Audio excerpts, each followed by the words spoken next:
It all started with a funeral. Not mine, obviously, though, in hindsight, that might have been preferable.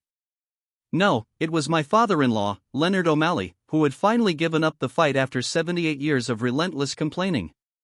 The man had the stamina of a prizefighter when it came to criticizing absolutely everything. Sandra and I were in the middle of discussing whether we should bring one casserole or two to the post-funeral gathering when she suddenly decided to pick a fight about the color of my tie. "You can't wear that," she said, pointing at the dark blue tie I had already looped around my neck. "It's too cheerful."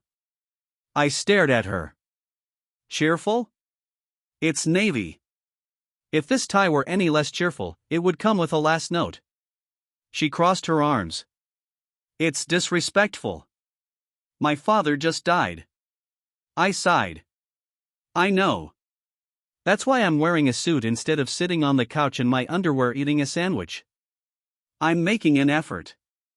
"You're unbelievable," she snapped, storming off to go change for the 5th time. Now, was I being a bit difficult? Absolutely. But in my defense, the past few months had turned our marriage into a never-ending episode of What Did Matthew Do Wrong Today, and I was growing a little tired of my starring role. If Sandra wasn't nitpicking something I said, she was sighing dramatically when I walked into the room or rubbing her forehead like being married to me gave her a migraine that never went away. But still, I told myself, grief does weird things to people. I could be patient. I could be understanding. I could wear the stupid gray tie. The funeral itself was exactly what you'd expect: a room full of vaguely sad people pretending to be more devastated than they actually were, the smell of old flowers, and a priest who had clearly never met Leonard trying to convince us that the man had been a kind soul. I nearly choked on my own spit at that one. After the service, we all piled into Sandra's mother's house, where distant relatives who hadn't been relevant since the Clinton administration suddenly felt the need to give me marital advice. "You gotta keep the romance alive," said some uncle I had never met before but who was now comfortably lecturing me over a plate of deviled eggs. "Women, they like surprises. Keep her on her toes." I nodded politely, resisting the urge to inform him that the last surprise I gave Sandra was taking out the trash without being asked, and she reacted as if I had presented her with a winning lottery ticket. Then, just as I was about to make my escape to the backyard for a moment of blessed silence, fate, or maybe just really bad luck, decided it was time to mess with me. "Matthew," came the familiar, enthusiastic voice of Greg Hansen, a guy I hadn't seen in at least 5 years but who had once been a permanent fixture in our friend group. Greg had the kind of energy you'd expect from someone who just discovered caffeine 5 minutes ago, always too excited, always talking like he was about to tell you the greatest secret of your life. He grabbed my shoulder, grinning. "Man, it's been forever. How's Sandra?" I blinked. She's around here somewhere." He laughed. "Figures. She always liked to be in the center of things." That was true. If there was a group of people within a 5-mile radius, Sandra would find a way to be the focal point. But something in Greg's tone made my brain do a little rewind. I tilted my head. "What do you mean, figures?" Greg hesitated for half a second, just long enough for me to know he had said something he wasn't supposed to. "Oh, nothing, man," he said, waving a hand. "Just, she's always been social." I narrowed my eyes. "Greg." He suddenly looked very interested in his drink. "Listen, it's probably not my place to say." That's a great way to start a sentence if you want to make someone immediately suspicious, I said dryly. Greg sighed, then leaned in. "Okay, look. It's probably nothing, but last year, when I was at that thing Tom's bachelor party, the one in Chicago?" I did not know. I had not been invited to Tom's bachelor party in Chicago. But apparently, Sandra had. Greg rubbed the back of his neck. She was there. And, not exactly acting like a married woman. It took a second for the words to register. When they did, I just stared at him. "Are you telling me my wife went to a bachelor party in another city and you just forgot to mention it?" Greg groaned. "Man, I wasn't trying to get in the middle of anything. I figured you guys had some kind of arrangement or something." I let out a slow breath, my hands tightening into fists at my sides. "What?" Exactly. Did you see? He hesitated again. She was with some guy. Real cozy. Cozy, I repeated. Like discussing politics over a candlelit dinner cozy, or. He made an uncomfortable noise.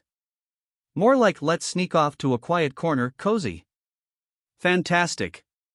My wife had apparently spent a weekend at a bachelor party with some mystery man, and the only reason I was finding out now was because Greg had the social awareness of a houseplant. Listen, man, Greg said, clapping me on the shoulder. Maybe it was innocent. I mean, yeah, it looked bad, but hey, maybe she was just drunk. I held up a hand. Stop helping, Greg. I spent the rest of the gathering moving through the motions, nodding at the right times, mumbling generic condolences, and pretending I wasn't replaying every odd moment from the past year in my head like some deranged detective. Later that night, Sandra crawled into bed beside me, sighing dramatically. Well, that was exhausting. I turned my head to look at her, really look at her. The woman I had built a life with. The woman who had, apparently, gone to a bachelor party behind my back and gotten cozy with some guy. I forced a smile. Yeah. Full of surprises. She didn't even notice the sarcasm. I woke up the next morning with the kind of headache you get when you realize your marriage might be a comedy, and you're the punchline. Sandra was still asleep next to me, curled up like she didn't just unknowingly plant the seed of my impending mental breakdown. I needed information. Real, solid proof. Not just Greg's half-baked cozy theory. The problem was, I had the investigative skills of a drunk squirrel. I started simple, Sandra's schedule. If she was doing something shady, she had to be making time for it. Luckily, I had an ally. At exactly 10:15 a.m., I pulled up to a small, depressing office complex that looked like it was last renovated when fax machines were still cutting edge. Inside, my cousin Mark sat behind a cluttered desk, surrounded by coffee cups and regret. Mark was the closest thing I had to a detective, even though his official title was insurance claims investigator. Which is just a fancy way of saying he spent his days making sure people weren't faking back injuries. But he had access to things I didn't. Cameras. Records. A complete disregard for privacy laws. He leaned back in his chair, rubbing his temples.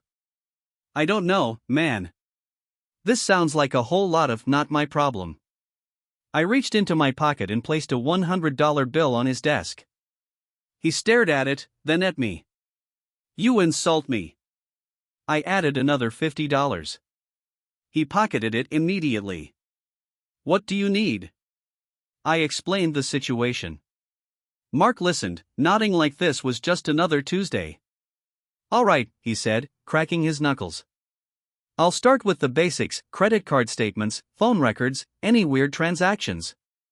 If she's up to something, it'll leave a trail.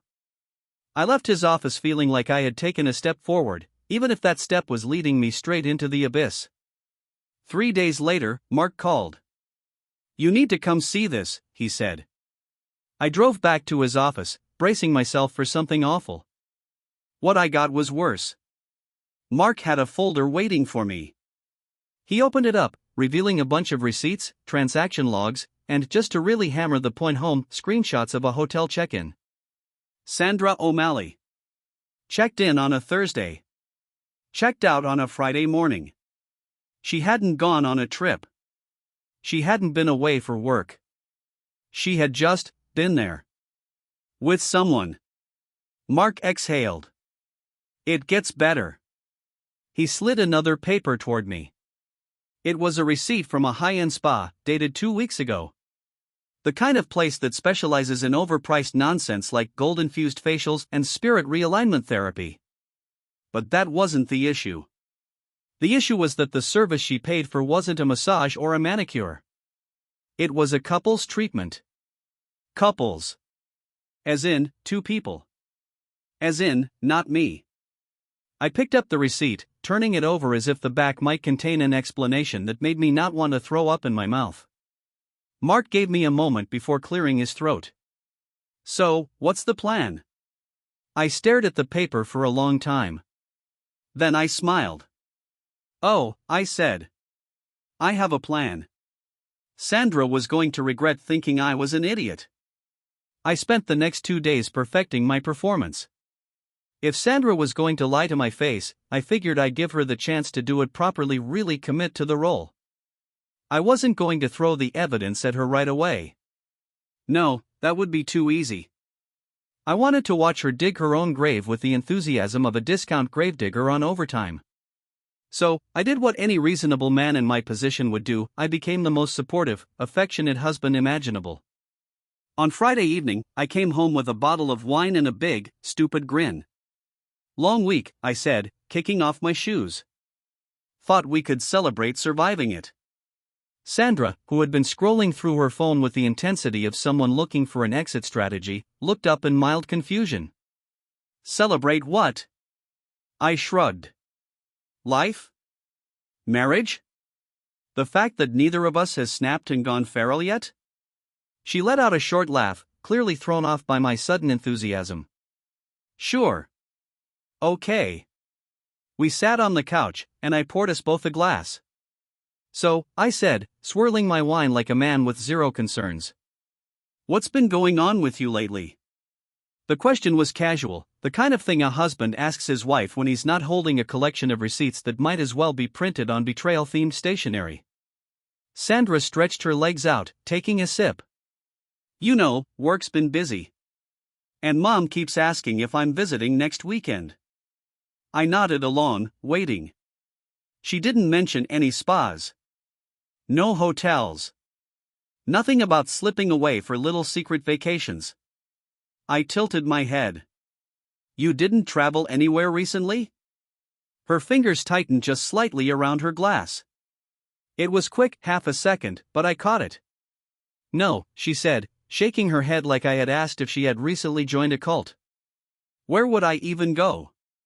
Oh, I don't know, I said, playing dumb. Maybe a little weekend getaway? Some fancy relaxation time? A little. I don't know, couples retreat? Her head snapped toward me so fast I thought she might get whiplash. What? I smiled, all teeth. I just figured, with all the stress, you might have taken a little time for yourself. Self-care is important, right? She blinked. No. No, I didn't. Ha. I leaned back, pretending to think. That's weird. She was still watching me, probably wondering if I was being weird or if she was imagining things. I let the silence drag just long enough to make her squirm before changing the subject. Anyway, what do you want to do this weekend? Sandra exhaled, clearly relieved by the sudden shift in conversation. I almost felt bad for her. Almost. The next day, I took things a step further. I woke up early and made breakfast. Not just toast and coffee breakfast, no, I went full husband of the year. Bacon, eggs, pancakes, the works. Sandra walked into the kitchen, still half asleep. What's all this? Thought I'd treat my amazing wife, I said cheerfully, sliding a plate toward her. She sat down, eyeing me with mild suspicion. Okay, what did you do? I feigned offense. Can't a man spoil his wife? Sandra picked up her fork, still watching me like I might suddenly announce I was running for office. You're acting weird. I grinned. Weird? No. Just appreciative. You deserve to be taken care of.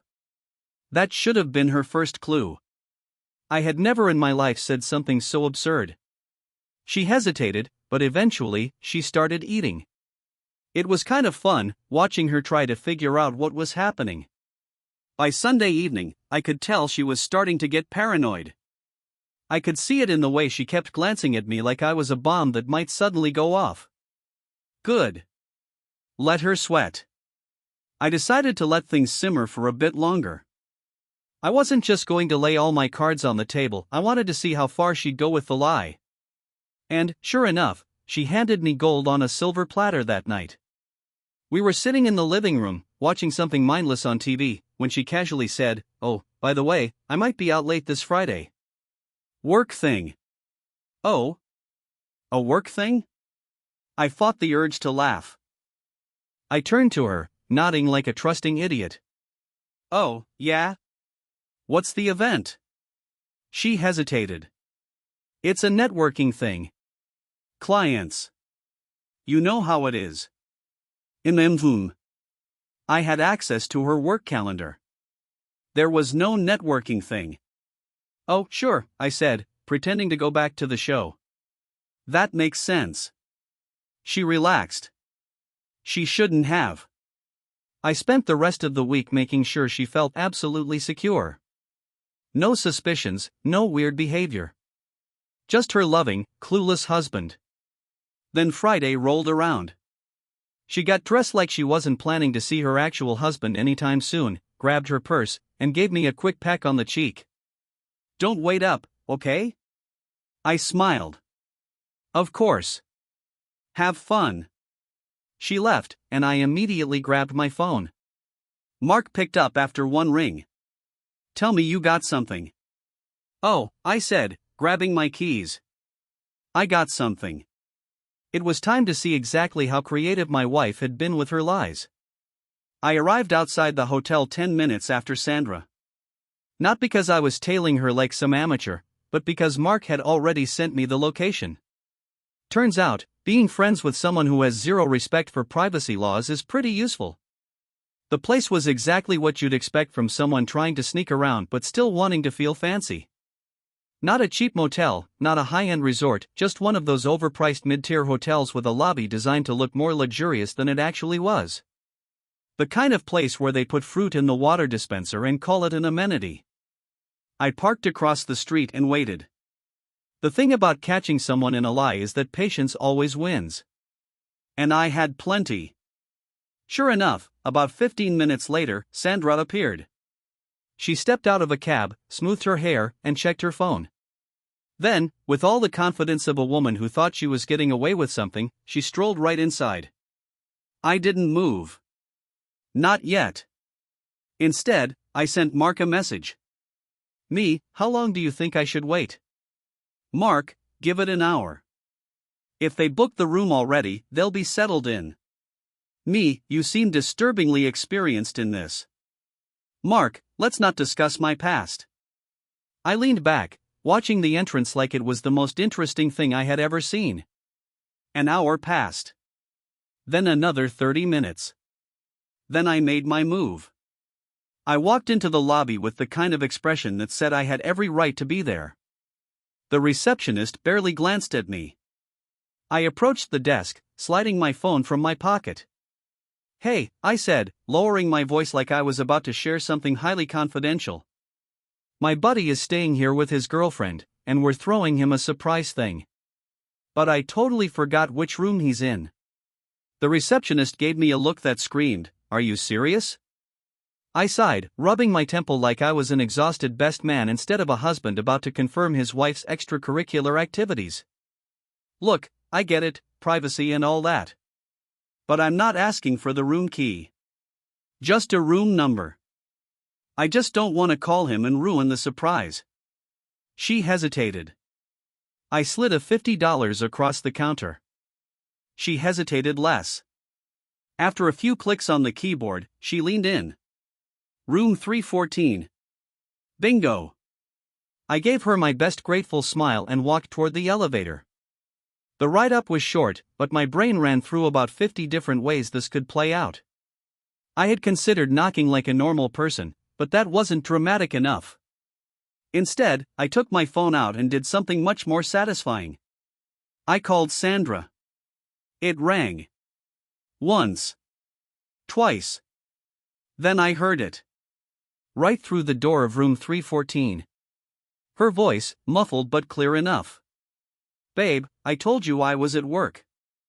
I didn't say a word. I just stood there, listening. A second voice, male, chuckled.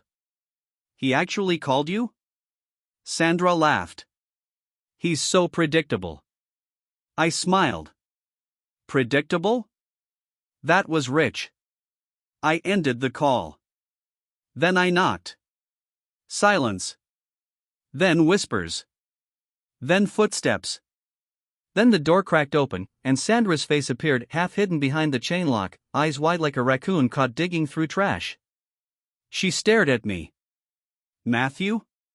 I raised my eyebrows. Oh, don't stop on my account. I was just enjoying the conversation. Her mouth opened, then closed. Then opened again. I tilted my head. You were saying something about me being predictable? Her brain was short-circuiting. I could see it happening in real time. Behind her, I caught a glimpse of the guy mid-40s, bad haircut, the kind of face that looked like he told waiters to keep the change when it was 12 cents. Sandra turned, whispering something to him, before looking back at me. I can explain. I leaned against the doorframe. Oh, this is gonna be good. Go ahead. She hesitated, probably cycling through excuses like a malfunctioning vending machine. Then, in a move that would have been hilarious if it weren't so insulting, she actually tried this. It's not what it looks like. I stared at her. Blinked. Then let out a slow, exaggerated sigh. Sandra. Sandra. I just heard you laughing about lying to me through the door. She swallowed. It was. I held up a hand. No, let's hear it. What exactly is this, if not exactly what it looks like? She looked over her shoulder, as if bad haircut over there had some genius response. He did not. Finally, she turned back. It's just. I nodded. Aha. A misunderstanding. I blinked again. Then I actually laughed. A genuine, real laugh. A misunderstanding, I repeated. She nodded way too fast. Yes. I pointed at the guy. So this is what? A business meeting? A lost relative? A man you found wandering the streets and decided to bring in for shelter? She glared. Don't be ridiculous. Oh, I'm the ridiculous one? I scoffed. Sandra, you are literally standing in a hotel room with some guy while I stand here listening to you scramble for an excuse. Her jaw clenched. You shouldn't be here. I grinned. Oh, you're mad at me? That's adorable. She inhaled sharply, clearly trying to regain control.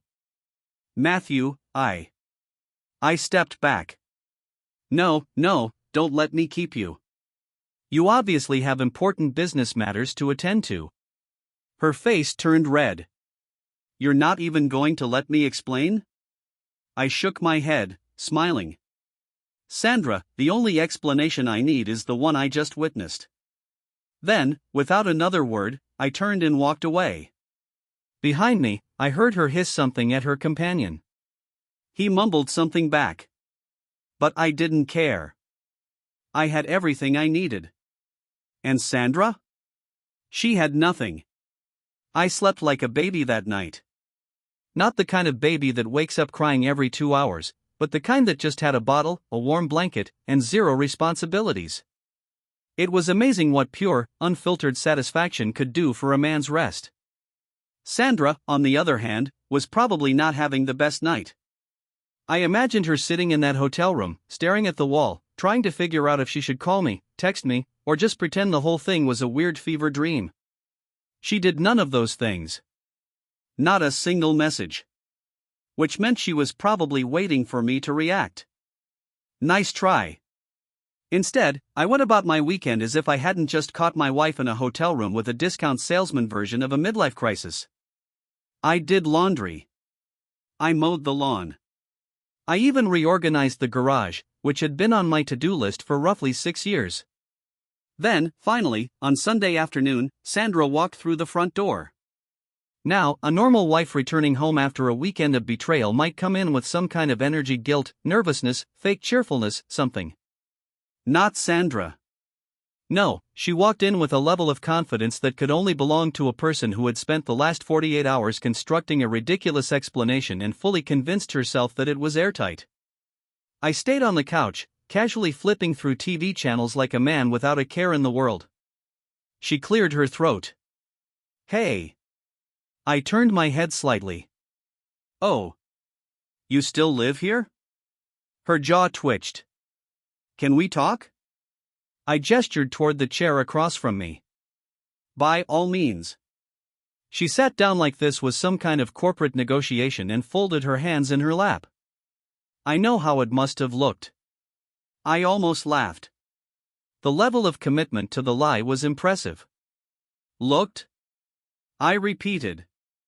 No, Sandra, I don't think you do. Because I heard it too.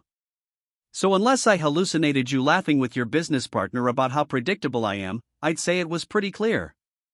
Her expression flickered just for a second, but she recovered fast. I was venting. I blinked. You were venting.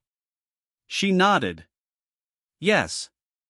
Things have been stressful, and sometimes I just need to. I held up a hand. Let me stop you right there.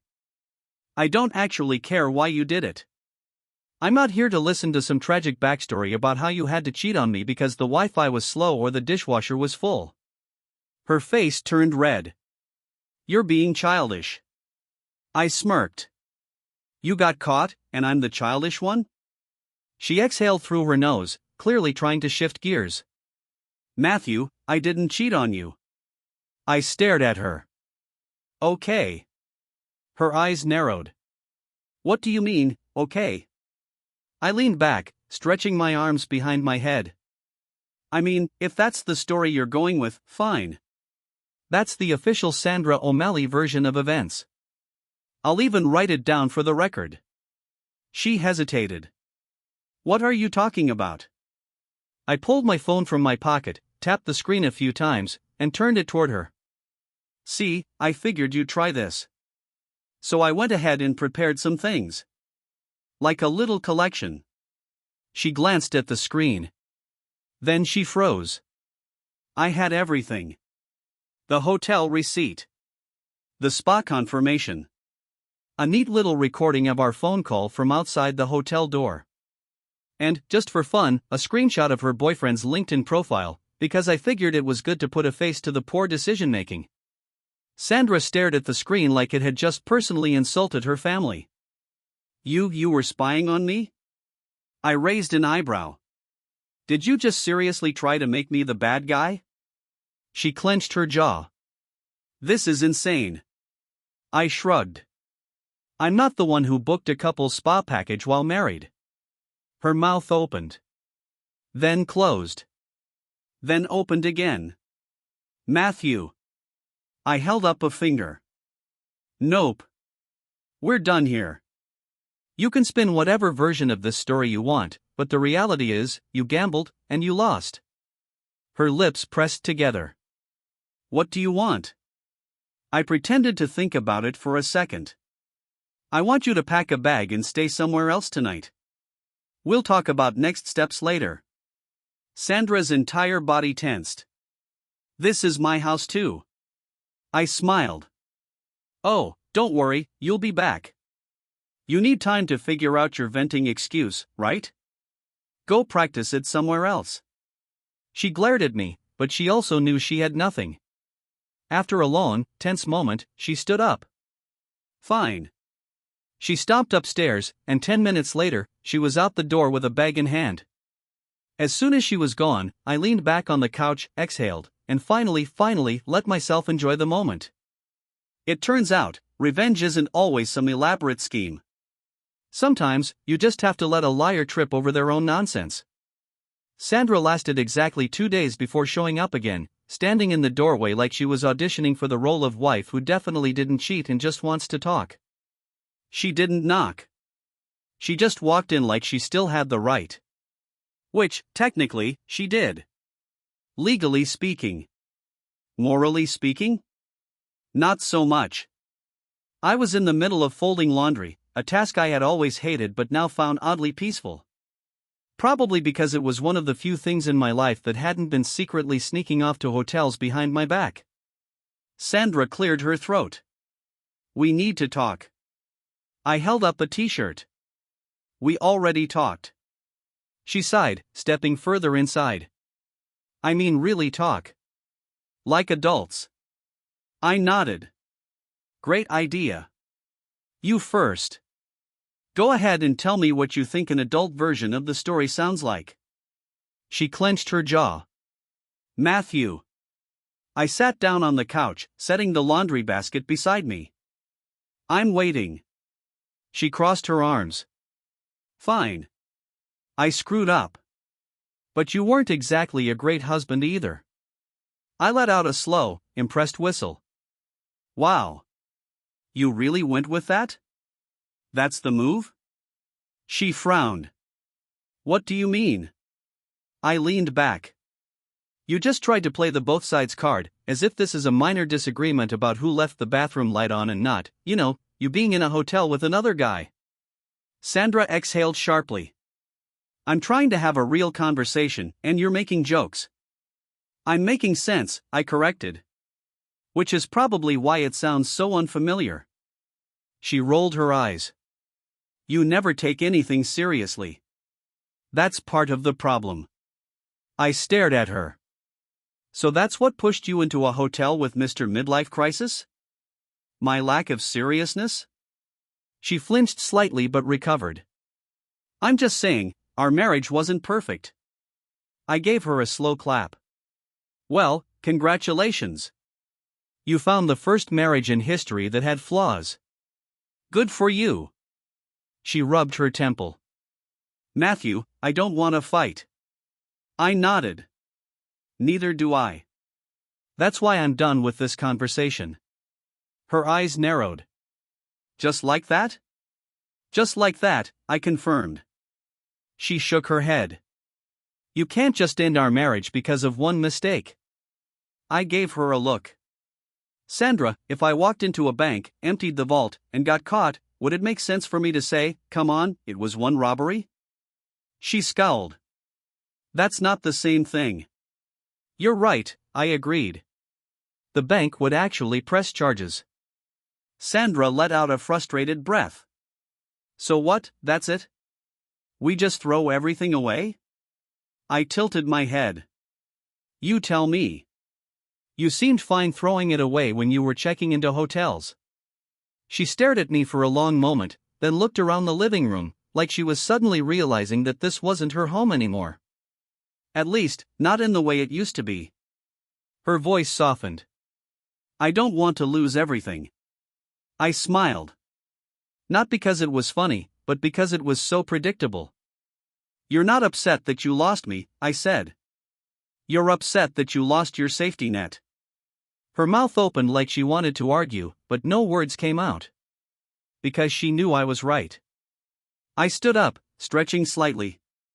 I already spoke to a lawyer. Divorce papers will be ready soon. I'll send them over. But just to be clear, there's nothing to discuss. No working through this. No second chances. No magical redemption arc where you realize you made a mistake and I take you back like a chump. Her hands clenched into fists at her sides. You're really not even going to consider. Nope, I said cheerfully. She stared at me like she was waiting for me to crack. Like maybe if she just stood there long enough, I'd suddenly forget everything and beg her to stay. Instead, I walked over to the door and held it open. She scoffed. Wow. Wow indeed, I said.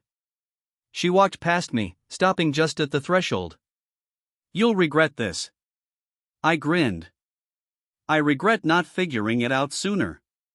She didn't have a response for that. And just like that, Sandra O'Malley walked out of my life.